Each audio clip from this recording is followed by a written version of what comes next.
Student কেমন আছো? I hope প্রত্যেকে শুধু ভালো না ভীষণ ভালো আছো। আজকে আমরা স্কুল টেস্ট কোশ্চেন পেপারের তমলুক হ্যামিল্টন হাই স্কুলের কোশ্চেনগুলো প্র্যাকটিস করব। ওকে, আজকের এই ভিডিওতে আমরা একের দাগের যে কোশ্চেন আছে ছখানা কোশ্চেন, ছটায় ছটা আনসার করতে হবে। এই ছটা কোশ্চেন আনসার আমরা এখন করব। তো চলো সময় নষ্ট না করে প্রথমের অঙ্কটা কি বলেছে প্রথমে আমরা মন দিয়ে পড়ে নিই, তারপর অঙ্কটা করব। কি বলেছে দেখো, কোনো ব্যবসায় এ 1800 টাকা কিছু সময়ের জন্য এবং বি 1000 টাকা 9 মাসের জন্য নিয়োজিত করল। উভয়ের লাভের পরিমাণ সমান হলে এ টাকা নিয়োজিত করেছিল অপশন এ 1 মাস, অপশন বি 6 মাস, অপশন সি 5 মাস এবং অপশন ডি 8 মাসের জন্য। ওকে, তাহলে চলো অঙ্কটা করতে শুরু করে নিই। প্রথমে আমরা একটা জিনিস ধরে নেব, দাগ নম্বরটা দিয়ে দিই, একের দাগের একটা ধরি। এ 1800 টাকা নিয়োজিত করেছিল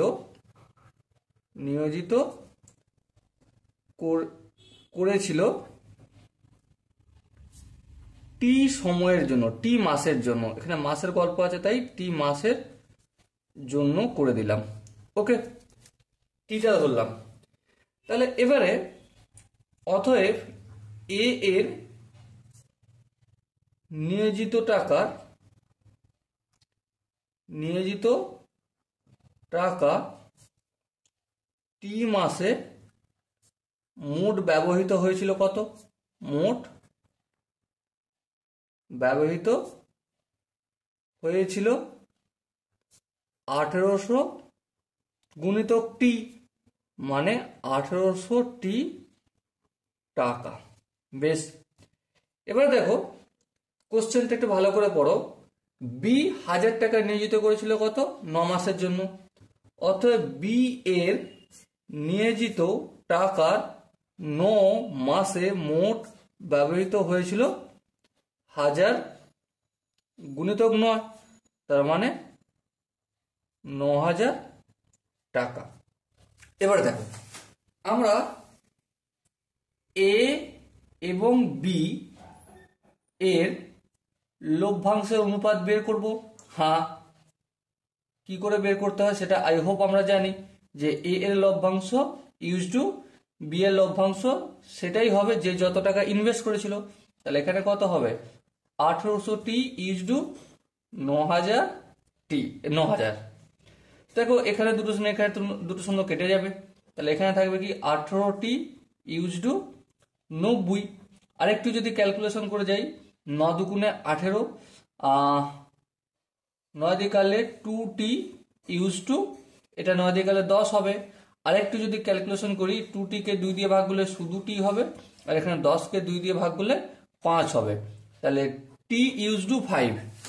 এবারে আই হোপ তোমরা প্রত্যেকে এখান পর্যন্ত বুঝতে পেরেছো। এবারে দেখো এ এর লভ্যাংশ কিভাবে নির্ণয় করতে হয়। এ এর লভ্যাংশের হার, এ এর লভ্যাংশের হার কত? Obviously T by T plus 5 হয়। আবার একইভাবে বি এর লভ্যাংশের হার ইকুয়াল টু কি? 5 বাই টি প্লাস 5 হবে। হ্যাঁ ঠিক। এবার দেখো এ এর লাভ আর বি এর লাভ যেহেতু সমান বলেছে, সেহেতু আমরা লিখতে পারি কি? অতএব এ এর লভ্যাংশের হার ইউজ টু বি এর এ এর লভ্যাংশের হার ইকুয়াল টু বি এর লভ্যাংশ হার হবে। হ্যাঁ, লভ্যাংশের হার একই হবে। তাহলে অতএব এ এর লভ্যাংশের হার কত? অবভিয়াসলি এটা T by T plus 5। Okay, equal to B এর লভ্যাংশের হার কত? 5 বাই টি প্লাস 5। এবার ধ্যান দিয়ে দেখো এখানে যে এই টি প্লাস 5 হরে আছে, এটা ওইদিকে গেলে লবে হবে, লবে হলো অটোমেটিক এটা এটা কেটে যাবে। তাহলে টি ইকুয়াল টু কি হলো? 5।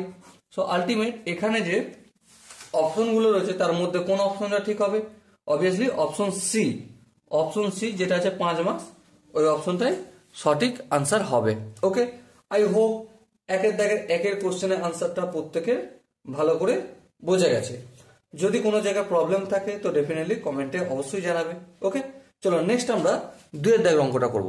অঙ্কটা প্রথমে আমরা মন দিয়ে পড়ে নেব কি বলেছে দেখো, √3 প্লাস √2 এর অনুবন্ধীকরণী হলো। দেখো, অনুবন্ধীকরণী করার সময় আমরা একটা কাজ করি। কি কাজ করি? এই অঙ্কটা 2 এর দাগে তো করবো, তার আগে আমি একটু রাফ করছি। সাপোজ মনে করো 2 প্লাস √3 এর অনুবন্ধীকরণী কত হবে? Definitely 2 minus √3। আবার দেখো কোনো একটা রয়েছে, সেখানে 4 মাইনাস √6, তো এর অনুবন্ধীকরণী হবে কত? 4 প্লাস √6। সো রুট সব থেকে শর্টকাট মেথড যেটা, সেটা হচ্ছে রুটের গায়ে যে চিহ্নটা থাকে, মানে √6 রয়েছে, √3 রয়েছে এখানে, সেটাকে আমরা মাইনাস দিয়ে গুণ করি। কিন্তু এখানে দেখো √3 প্লাস √2 এর অনুবন্ধী জানতে চেয়েছে, তো এখানে কোন আনসারটা হবে? এখানে দেখো অপশন, এখানে √2 তার আগে প্লাস আছে, √3 তার আগে প্লাস আছে, কিন্তু অনুবন্ধী করতে গেলে একটা রুট বর্জিত সংখ্যা হতে হবে, তাই না?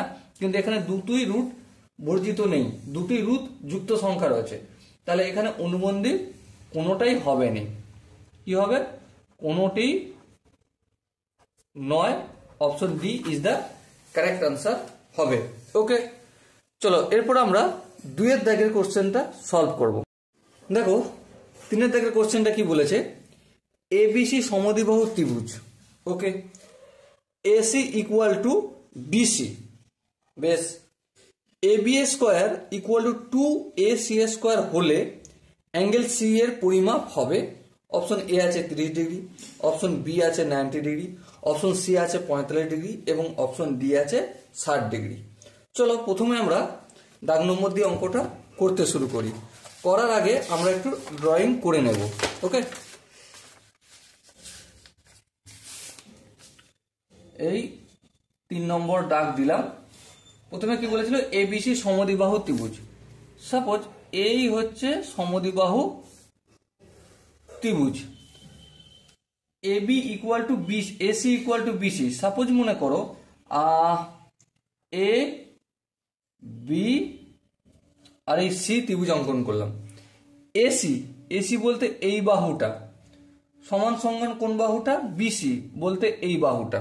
বেশ, তার মানে কি এই কোণটা সমান সমান এই কোণটা হবে। সমদ্বিবাহু ত্রিভুজের এটা ধর্ম আমরা জানি। তাহলে এখানে কি কি জানি সেটা লিখে নিই। এসি ইকুয়াল টু বিসি, বেশ, এটা আমাদের বলা ছিল। আর কি বলা আছে? আর বলা রয়েছে A B square, equal to AC square. এবার ধ্যান দিয়ে লক্ষ্য করো, এবি বলতে কোন বাহুটা? অবভিয়াসলি এই বাহুটা এবি বাহু, ঠিক আছে। আচ্ছা, A B square equal to AC square 2AC square. আচ্ছা একটা কথা বলো, এই যে ভাষাটা এখানে লিখেছে, এই কথাটাকে আমরা একটু ভাঙবো। কিভাবে ভাঙবো চলো করে দিই। দেখো, A B square equal to 2AC স্কোয়ারটাকে যদি আমি AC square plus AC square লিখি, কোনো অসুবিধা রয়েছে? আই হোপ কোনো অসুবিধা নেই। এবার একটা জিনিস দেখো, AC স্কোয়ার প্লাস এই AC স্কোয়ার, এসি মানেই কি বিসি? হ্যাঁ ঠিক, তাহলে এই এসির জায়গায় আমি বিসি পুট করব, হ্যাঁ করে দেবো, তাহলে এই বিসি স্কোয়ার লিখে দেবো। এবার দেখতে পারো আমরা কি পেয়েছি, A B square equal to AC square plus BC square. এই জিনিসটা কোনো একটা জায়গায় চেনা চেনা লাগছে, কোথায় বলো তো? অবভিয়াসলি অতিভুজ স্কোয়ার ইকুয়াল টু লম্ব স্কোয়ার প্লাস ভূমি স্কোয়ার হয়, তাই না? এবি যদি অতিভুজ হয় তাহলে এসি স্কোয়ারটা ভূমি হবে আর বিসিটা লম্ব হবে, অথবা ইন্টারচেঞ্জ হতে পারে, কোনো অসুবিধা নেই। তাহলে অতিভুজের স্কোয়ার ইকুয়াল টু লম্ব স্কোয়ার প্লাস ভূমি স্কোয়ার কখন হয়? যখন এটা সমকোণী ত্রিভুজ হয়।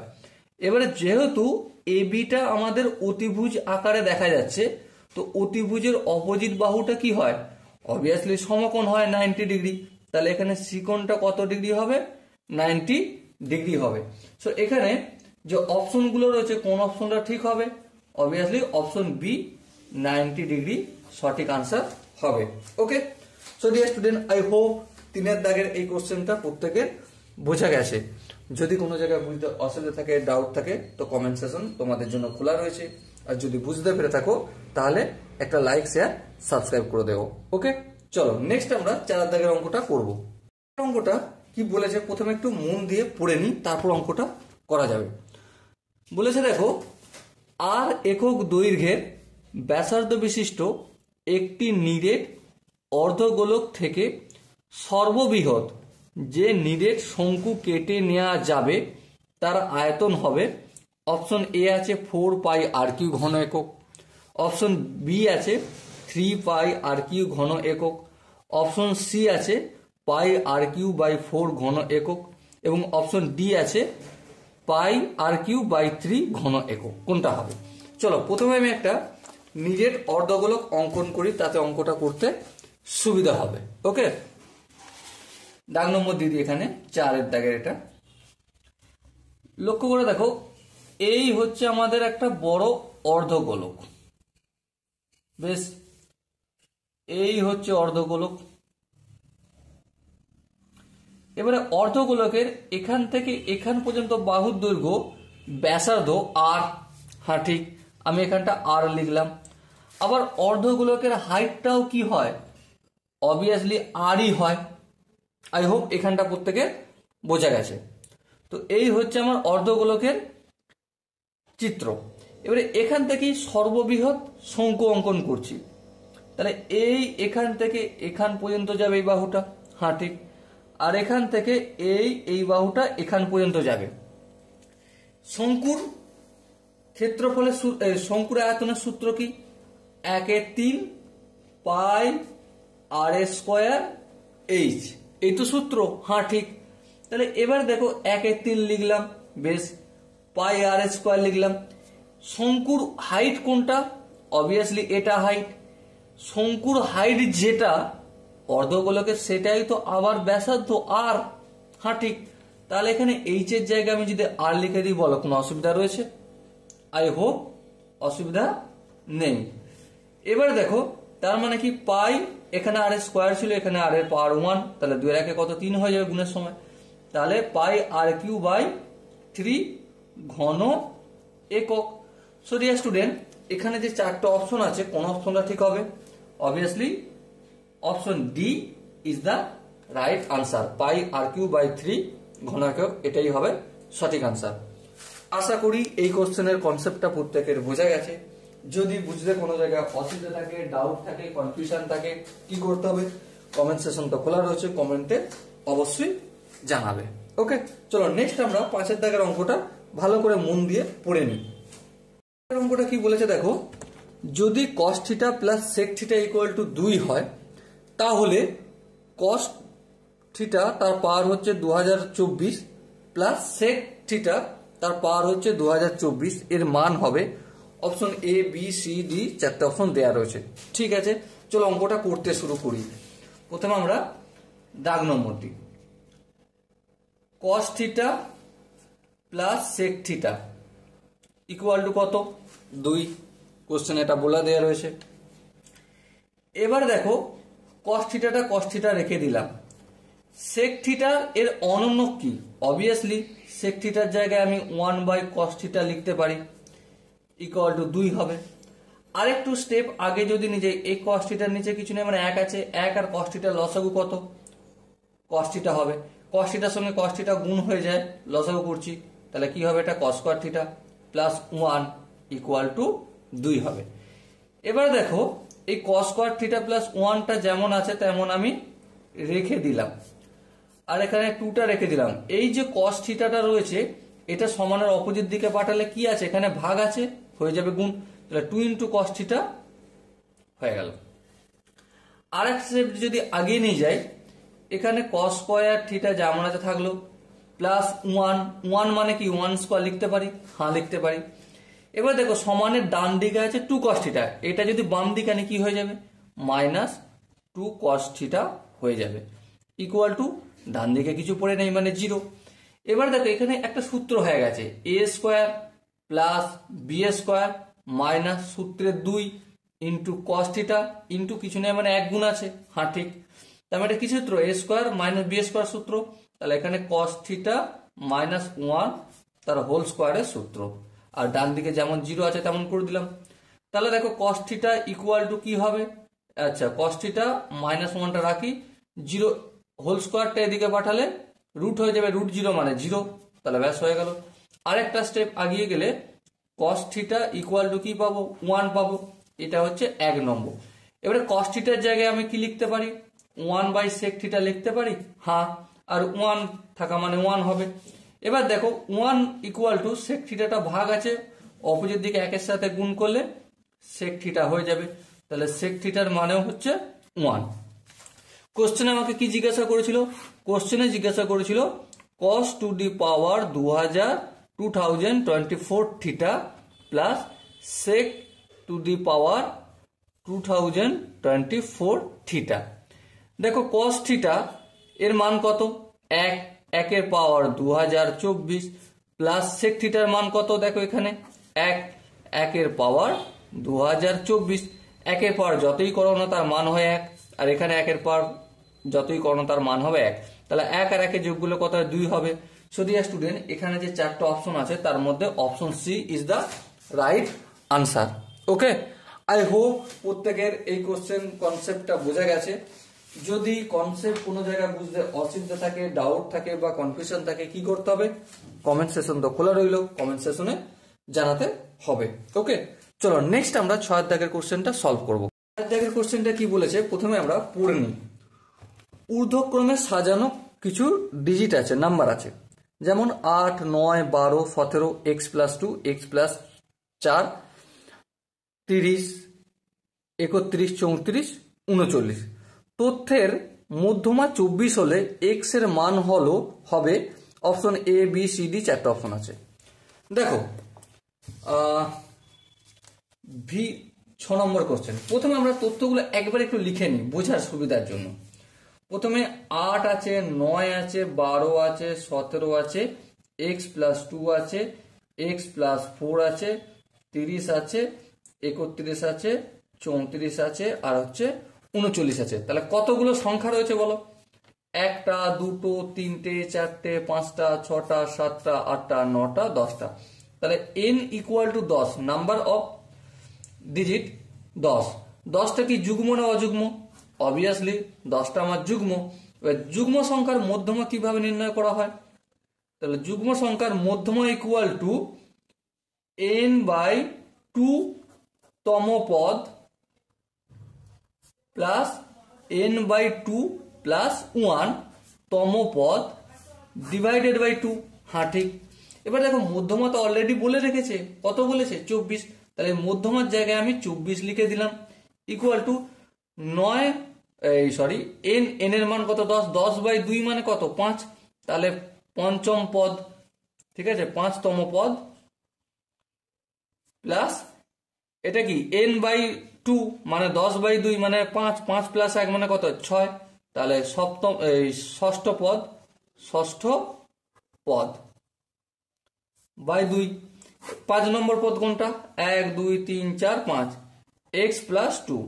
ষষ্ঠ পদ কোনটা, x+4, এই x+4 লিখে দিলাম বাই 2। এবার দেখ এখানে 24 আছে, 24 থাকলো, 24 এই দুইটা গুণ ভাগ আছে, অপোজিট দিকে গুণ হয়ে যাবে, তাহলে 2 যদি নিয়ে যাই তাহলে 24 দুগুণে কত হবে, 24 দুগুণে 48, তাহলে 48 করে দিলাম।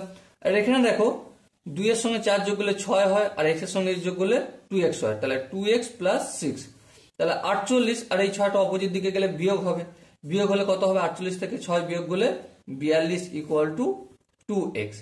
x এর সঙ্গে 2টা গুণ আছে, অপোজিট দিকে গেলে ভাগ হয়ে যাবে, সো 2টা যদি ভাগ করি 42 কে দিয়ে কত হবে, 21 দুগুণে 42, তাহলে x এর মান কত পেলাম আমরা, 21 পেলাম। সো ডিয়ার স্টুডেন্ট, এখানে যে অপশনগুলো আছে তার মধ্যে কোন অপশনটা ঠিক হবে, obviously option B is the right answer.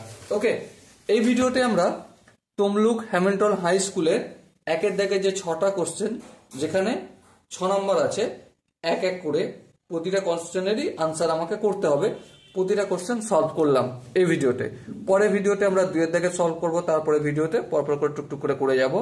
ঠিক আছে, আই হোপ প্রতিটা স্টেপ বোঝা গেছে। প্রতিটা কোশ্চেনের যদি কোনো জায়গায় বুঝতে অসুবিধা থাকে, ডাউট থাকে, কনফিউশন থাকে, তার জন্য কি করতে হবে, কমেন্ট সেশন খালি রইল। ওকে, সো দেখা হচ্ছে পরবর্তী সেশনে। ততক্ষণ মতো ভালো থেকো, সুস্থ থেকো এবং জয় হিন্দ।